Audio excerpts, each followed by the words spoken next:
Hello, welcome to BLENDERSUSHI live noding. Today we're gonna explore more about animation nodes. We're not gonna be doing anything fancy today, not like flipping or anything complicated. I'm just gonna probably animate a bunch of objects and then just reapplying what we have learned so far and see how far we can push it.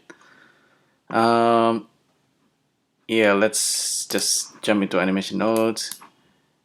Nothing in particular, I'm just gonna show you some interesting stuff. I'm probably gonna be using the Blender Displace Modifier as well. I think the point of interest today is the how we can delay animations, and by using delay for multiple objects animations, we can create a more interesting look. So yeah, let's get started. The templates, we can start with the templates since we are kind of more intermediate level. We kind of know almost what each of templates does. We can make use of this in our work. Let's say we have like let's do icosphere today. Start with icosphere. And what are we going to do?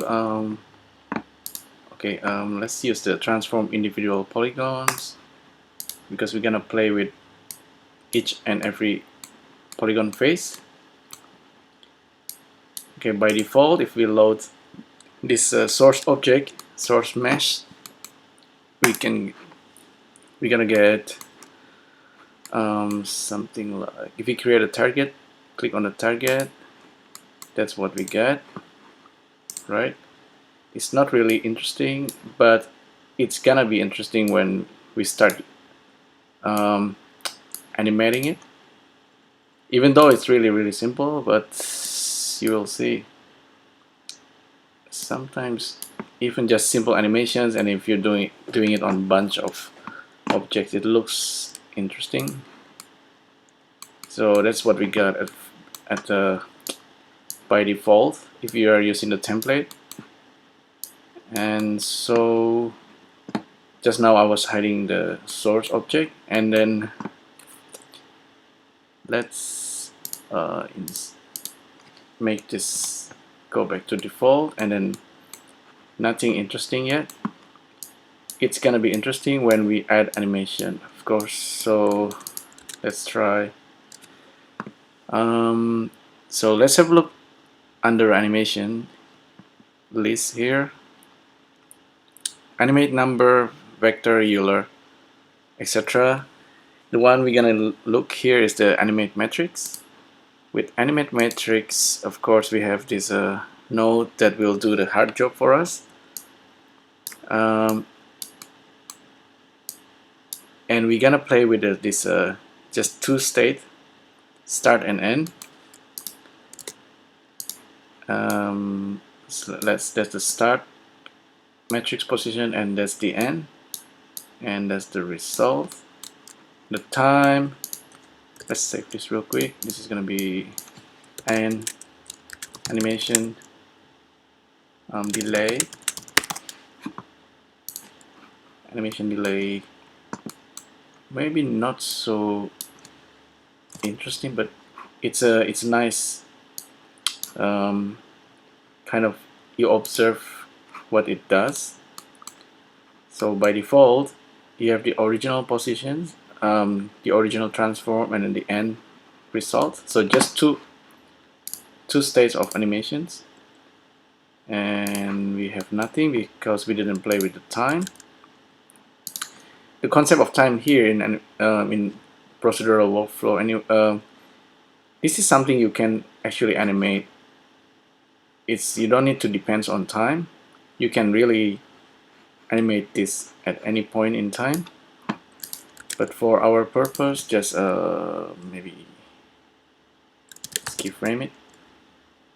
Not keyframe it, I mean just using this frame number, but you can use anything.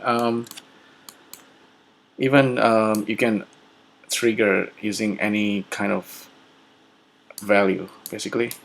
So this is a single time goes in, and we have something like that. Not super interesting, but it's good to see that happening. The animation, let's end it around 100, and the duration is controlled by this. We set it to 50, and actually too slow. 20 frame. It's linear. It's going from one state to another in a linear fashion. Of course, you probably have played with each one of these. It's a good idea to see what it does. My favorite is the back, of course.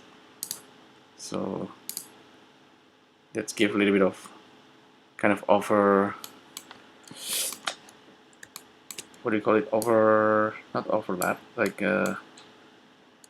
you go over and then back. Overshoot or something? Yeah. So it's as if you have just 2 keyframes. You can of course have more keyframes here. We're not gonna do that. What we're gonna do next is probably, let's say, what can we do? So scaling, that's the effect of scaling. You can perhaps like do more cool things. But before I do that, let's say you wanted to randomize this. All you need to do is just use delay. I probably have mentioned this before. So with the delay, you can use the index, for example. So the index goes from 0 to the last total number.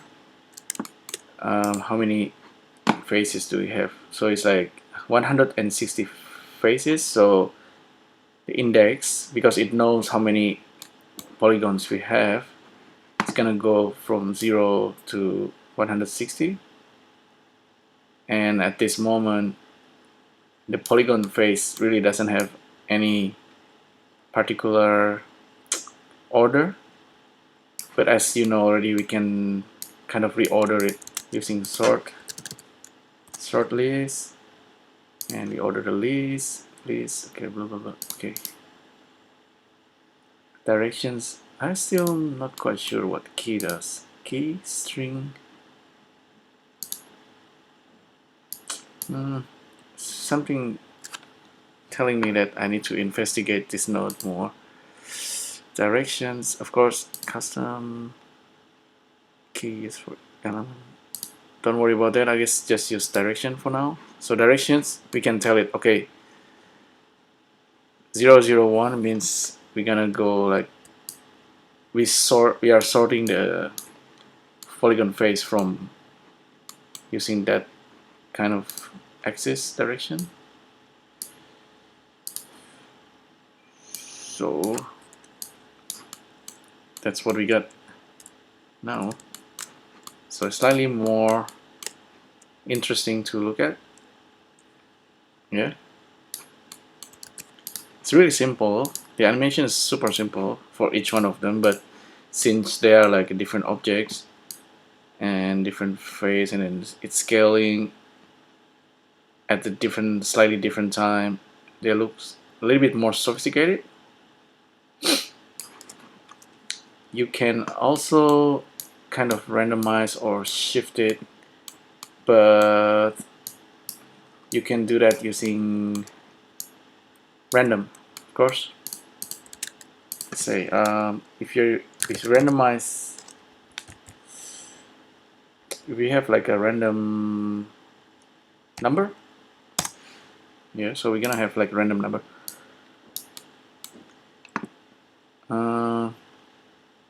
Let's plug in the index to the seed. and our random delay, which means for each object's animating between these two states, they're gonna be using different time delay, and that's one of the key in order to create a more interesting animations. So not everything is happening at the same time, but you have kind of more random look by using this. All you need to provide is random delay for each. It's probably better to kind of visualize this.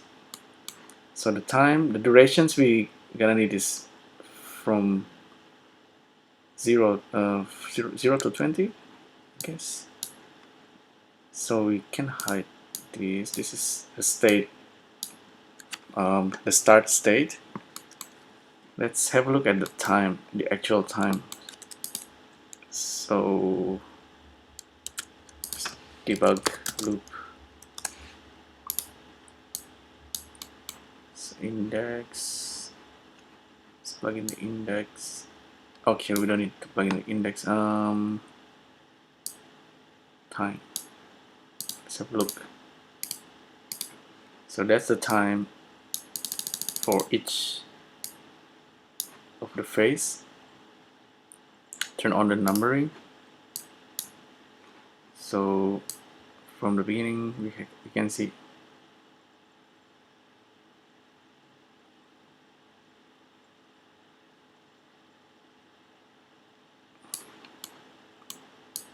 so what's happening is they're gonna animate when the number is between 0 and 20, and it goes in order, of course.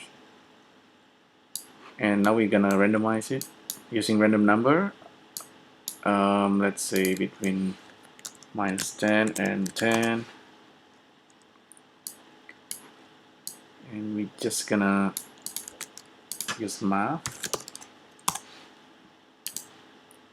We can use multiply or just simply like add, so kind of offsetting the animations further. So that's the effect we got. Slightly more random, and we have still have the order from from bottom to top. So yeah, that's fun. Okay, slightly better. Let's say perhaps we also want to kind of have the face being pushed from outside in. So just that kind of animation. So with procedural animations, you kind of always thinking backward. It means like you already kind of have the idea how you want the effects gonna be in the end, kind of like a rough idea, I guess, and then you start thinking about how you can achieve that result. So planning is good, and you tested a lot of effects and then mix it together. Here, since we have like the final state is gonna be the objects itself, so we don't need to worry about the end result. We already know where it is, but here we can play around with this.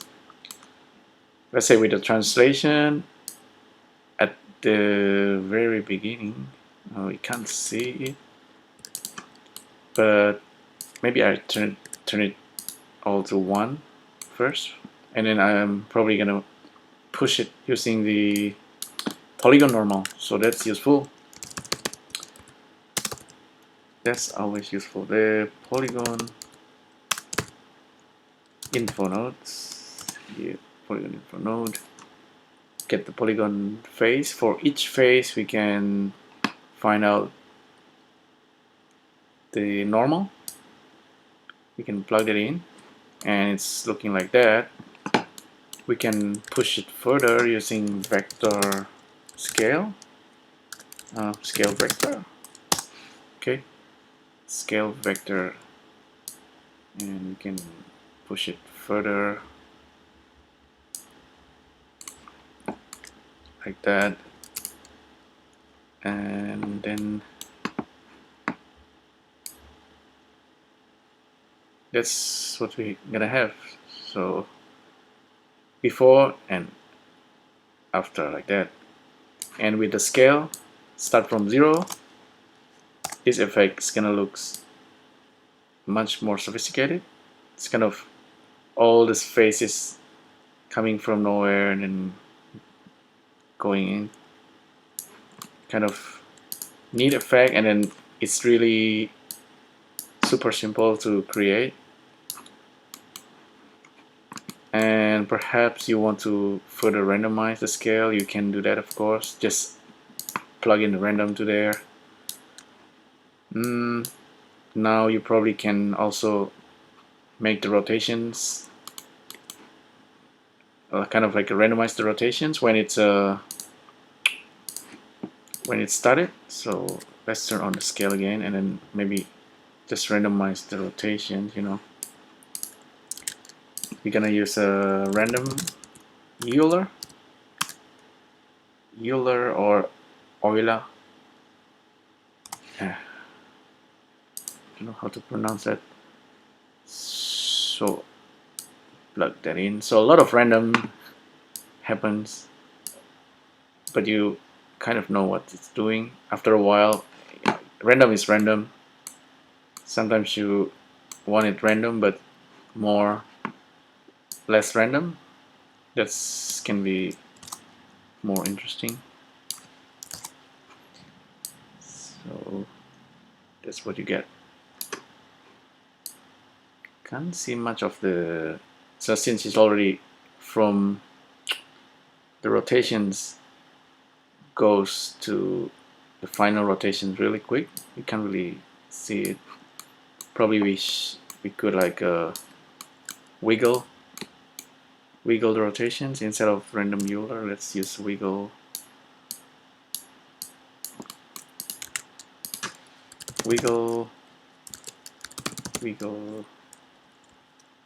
Euler wiggle. Yeah, Euler wiggle. And then seed evolutions can be the frame, or even the delay time. Let's try that. Plugin.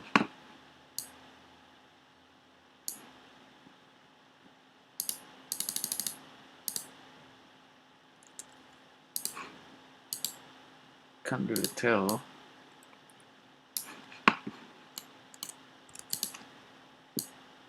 Compose matrix, that thing.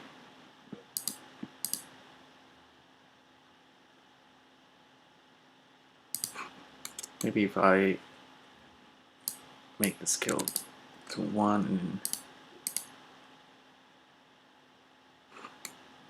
okay, it's kind of wiggling a little bit, maybe more.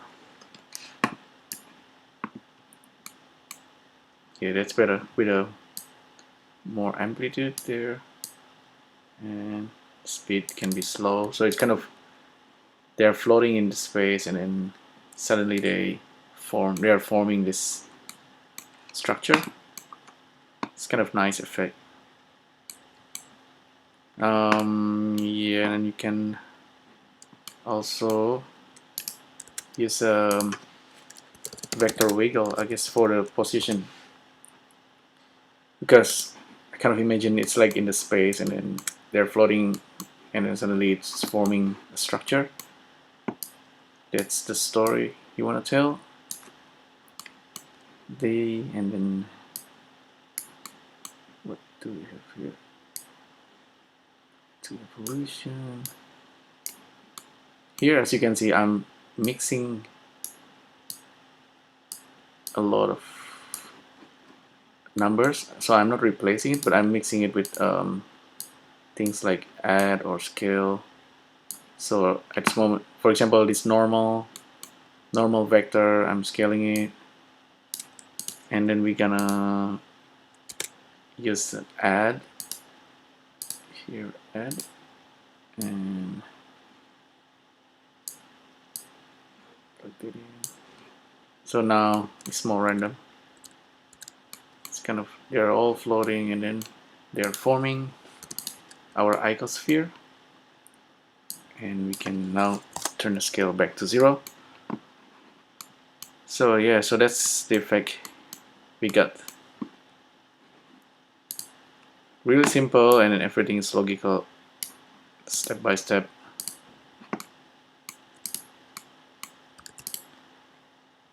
And then we could switch to 3D view. See, it's a lot faster. I think it's a QuickTime recording that does this. It's just a lot faster if I'm just using single view like this. I actually kind of like it like this. This 3D view is very handy, and if you, I think Alt and F10 will hide everything, and you just get this. Alt F10, don't forget if you ever lost that. Okay, so that's really cool animations with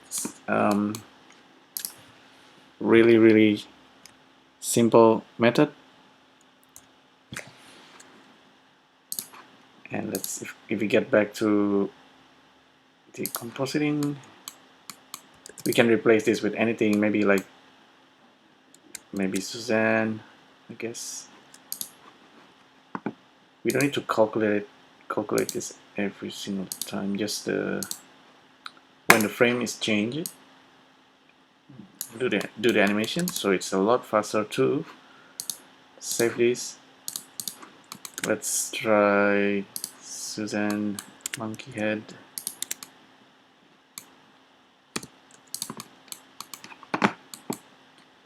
Let's source this, source Suzanne, and let it recalculate.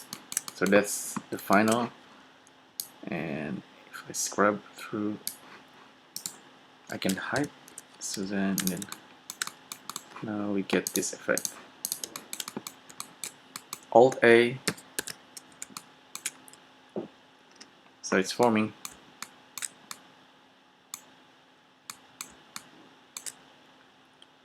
I guess it can be faster. So we go back to the compositing. What was the time?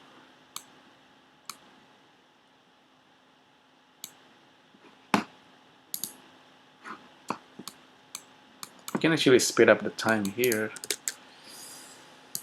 Frame on mark. 5 times faster.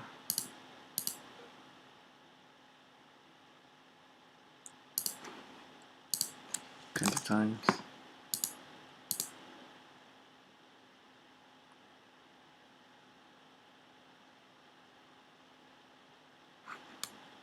Yep, so it's working. So you got the idea. Let's see, what can I show you more? Instead of Suzanne, that's the target Suzanne. Maybe let's go back to grid. Let's using grid and then Alt G. This grid, need to scale it. Source the grid, delete Suzanne. We don't need the icosphere. So we have the target and then the grid. So the grid is going like that. Now the time is too fast. Let me slow down the speed. So that's the faces of grid. Not super interesting. Let's say you want to, instead of doing this kind of animations, let's say let's totally change the animation, since perhaps we have like a cube, and we want to animate the cube to replace the face. Let's see if I can do it like, yeah, I think we can use the positions of each polygon center and create the instance. So this is kind of a bit of hack, because, but that's okay, just leave it. So we have the face animating like that, and we have this a single lonely box, but we want to perhaps instance.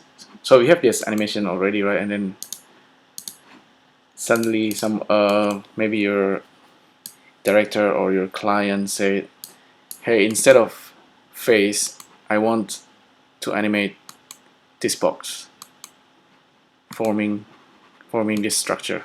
Okay, how are we going to do that? We can just instance some objects. And where is our loop? That's our loop right there. We can go backward, I guess. So object instancer. Go backward. I mean, like, have object transform output and then grab that object. We don't even need to grab that object yet. We just plug in the objects into the loop like that. And for that, because of that, we have this object list, and then we plug in the object instancer. Yes, and let's grab our master here. And how many instances? How many instances depends on how many polygon, because we're gonna use the polygon center. Plug in that and recalculate. It's currently not calculating. I'll make it to always. Now it's not yet working here, but just focus on this guy. Object transforms output. We know it already. If we provide vector locations, that object is gonna be instance over there. So for that, we just use the polygon center. There you go. And is this guy animating the box? No, it's not animating, but you can, perhaps you can rotate it using that guy and then scale it also using, where's the final scale? Maybe, yeah, that's not the final. Aha, so this is the animate matrix with the result. We could actually decompose the matrix, plug that in, and then with the translation, rotation, and scale, can simply pipe it in.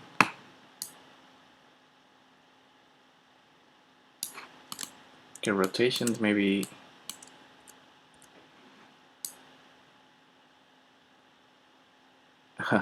rotation is a little bit incorrect, because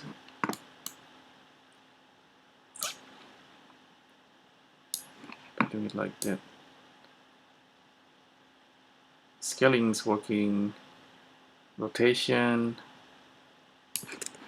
is kind of working.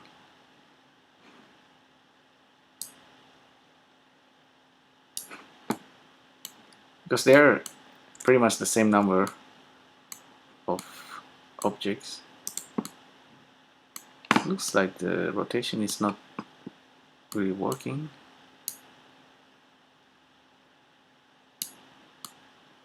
That's weird.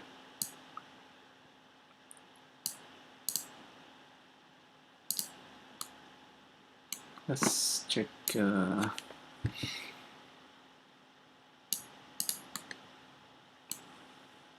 If we turn back the scale to 1.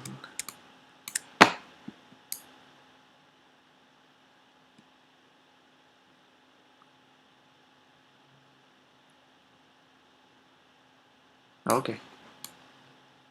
So the polygon center.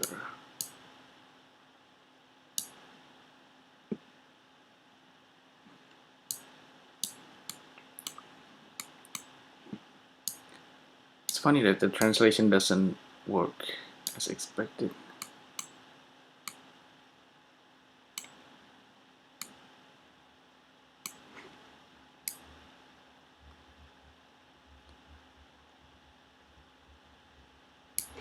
Let me hide the target grid.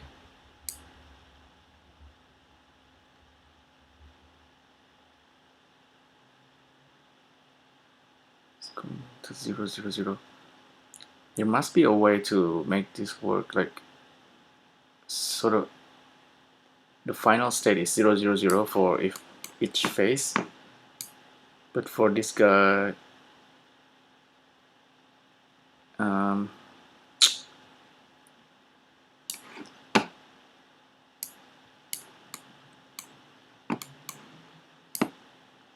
0, 0, 0 is at the center, where it should be at the position that we can get from the center. So vector math, we don't want to do that. Oh yeah, now the node's getting a little bit more complex. Maybe we should organize it somehow. Oops. Make it just small, like that. Center polygon, and decompose matrix, like that. Plug that in.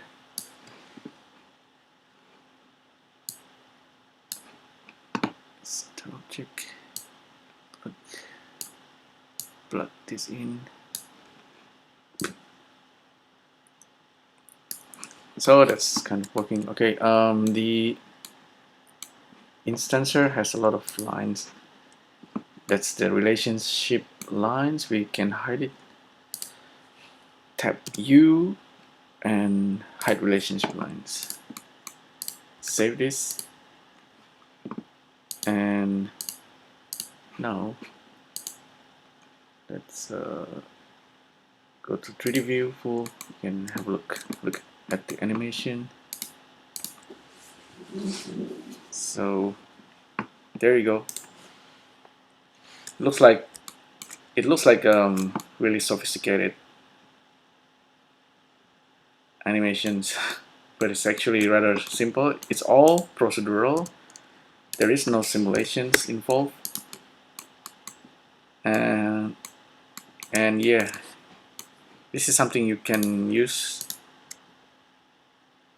to make this kind of effects.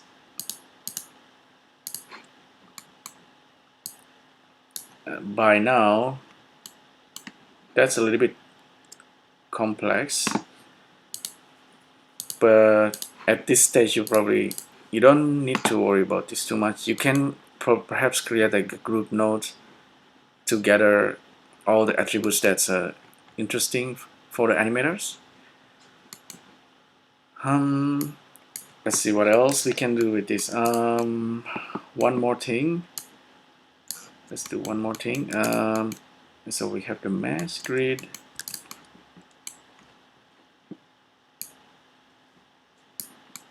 Okay, we can use the Blender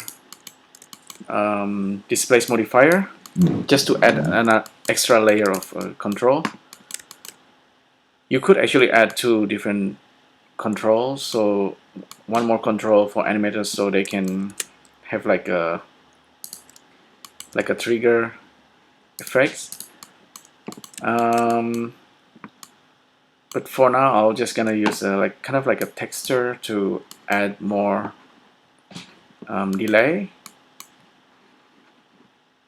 What I mean is, so with our time at the moment, we have like a delay time, and then we have this random, and then we have random number, and then secondly we have the order of objects, and that's like a 2-layered of delay. We can add one more, which is the number from Blender Displace Modifier. So I'm just gonna show you. It's hard to explain. So we have a bunch of objects. Anyway, what we need is the points, just the center points of each object that's moving, just the center. So, and we just need the original vertex locations, which is wait a minute, because this is a grid, and then oh yeah, okay, the center points, that's what we need. Okay, how are we going to do this? Get locations, get center points.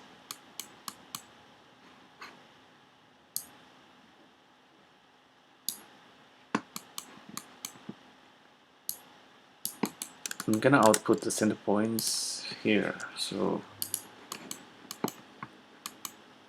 new generator output is gonna be vector list, and the vector list is gonna be the center of each polygon. Center. And that's the output we have. And we're gonna output it. Let's create a new target, and then center points, we're gonna call it. Control click, center points, and use the vector list. And do we have it?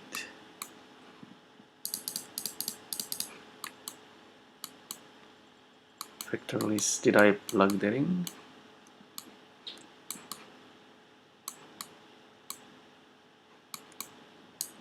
Polygon info center, yes, okay, always.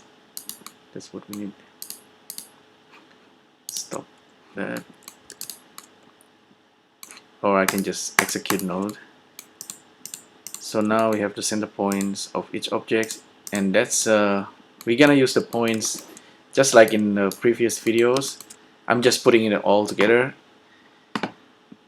We're gonna use the Displace Modifier,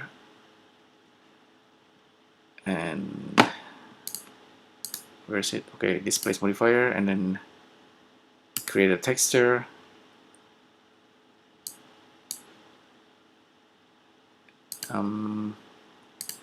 Directions X, Y, Z, leave it at normal. Texture coordinates object, and our object's reference, I'm just gonna use plain objects, plain, and then center it, and now just scale it.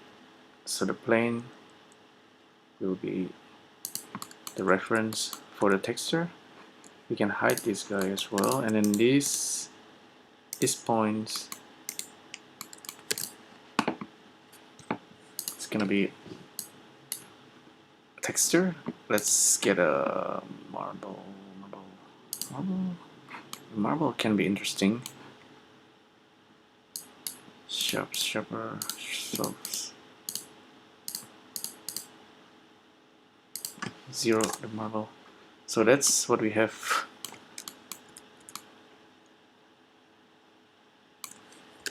And with this guy, we're just gonna source it back here. Okay.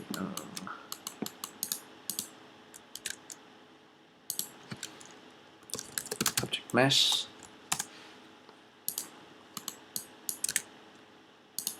just grab the points.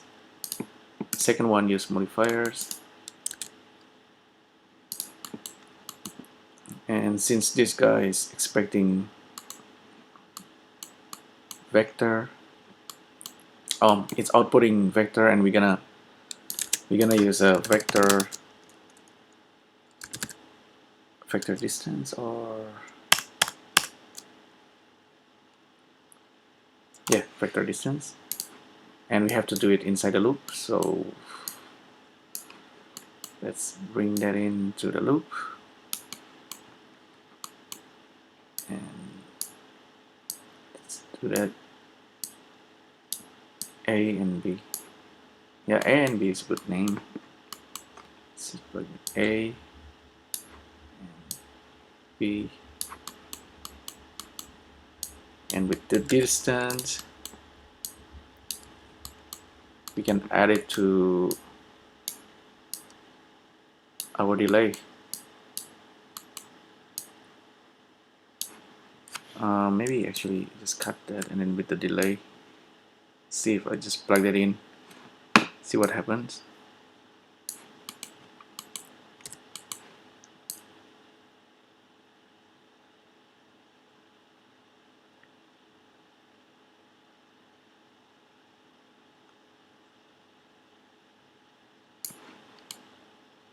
Maybe I'll use blend. It's clear. Blend.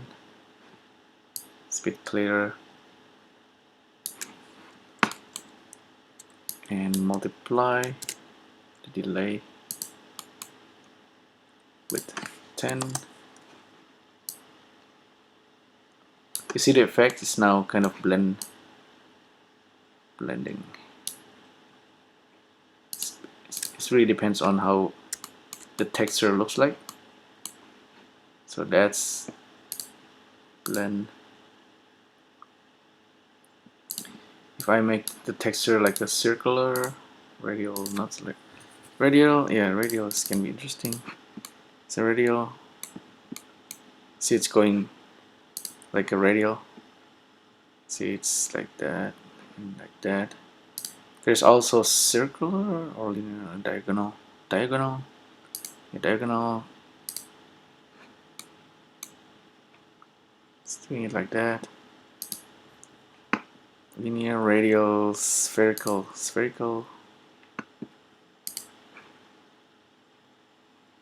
Last one at the center.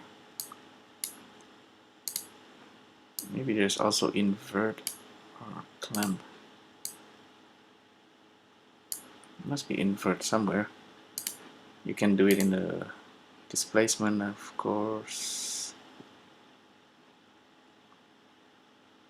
Where's the invert?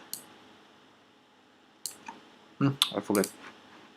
Anyhow, that's our animation is controlled by a texture now.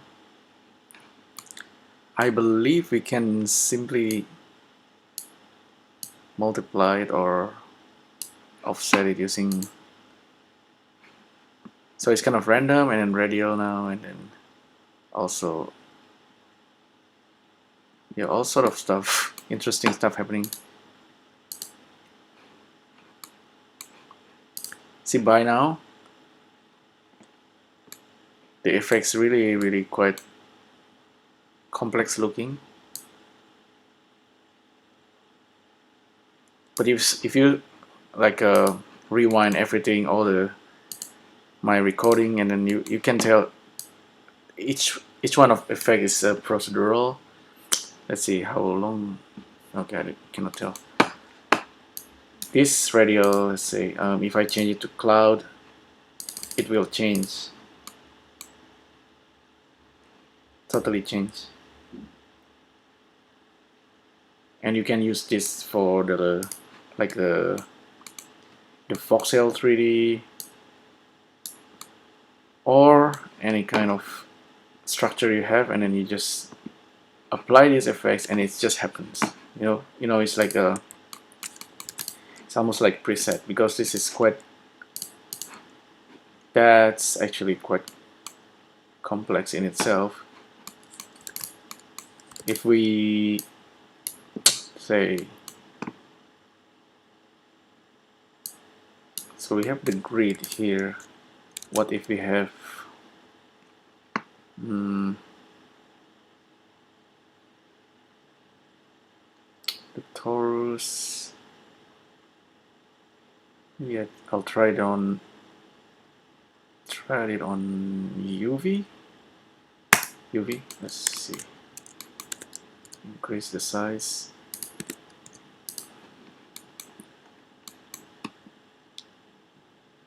The UV grid. This could be heavy. Let's do UV sphere and segment maybe just 10 by 10.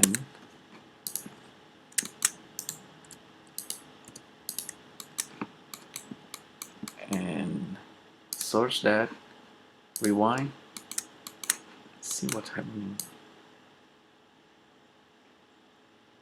Okay. Height sphere. So even that.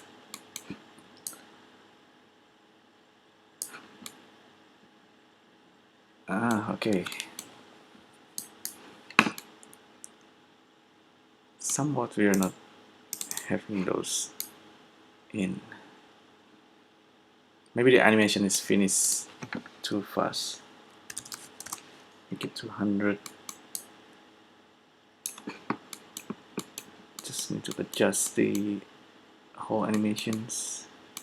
Durations 20, 100 frame, 50.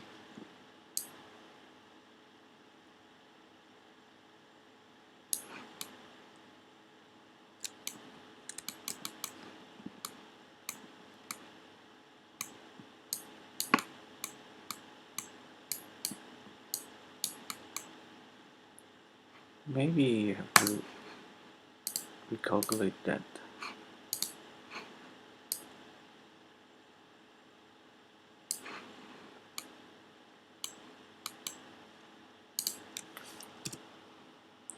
Reset source data. Okay. Interesting. Sphere.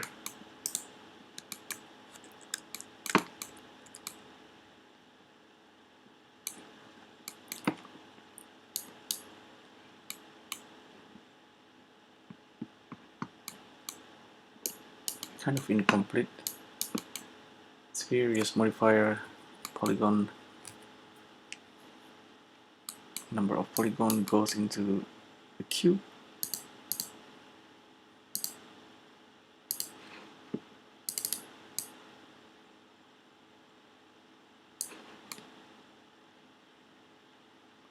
Very interesting. Maybe it's the texture thing. Let's see if we are remeshing that guy. Smooth remesh. Rewind. And okay, we actually need to use the modifier here and rewind. Now it's get a little bit heavier even.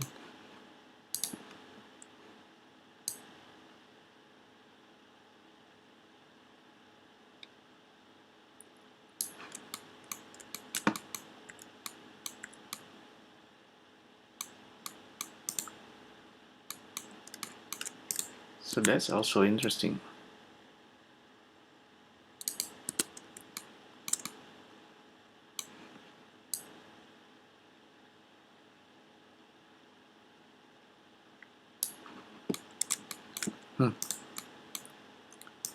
The number of points didn't seems to match.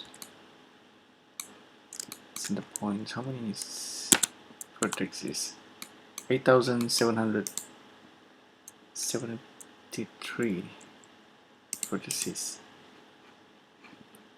And how many face? Yes, that's correct. Something probably not updating, but anyhow, you get a point. There must be something that I miss right here. But you get the idea, I guess. So the effect is working, and maybe if I fix something there, and everything's gonna work properly. Yeah, so that's putting it together what we have learned so far for animating multiple objects, and this is just animating between two states, and we have quite complex looking animations. You can, if you want to go a little bit more experimental, you can use for the first state you can use like particles. That can be really interesting. I haven't really tried that, but particles, and then maybe things like voids. Yeah, a lot of things you can do, because with animation nodes eventually you get to the points where it's kind of like making a simple program. It gets really complex, and it depends on what you're trying to do. And but like this is kind of, at a glance you probably cannot tell what's happening, but if you start from the beginning and then look at from the left, and then you kind of breaking things down, eventually you will understand what's going on. It really depends, because over 100 nodes, and then it start to get really blurry, and you're gonna ask the creator, and maybe the creators cannot tell except for like telling the main idea, and then yeah, it's gonna be interesting anyway. So yeah, hopefully you find this useful. I'll see you on the next live noding. Thank you for tuning in.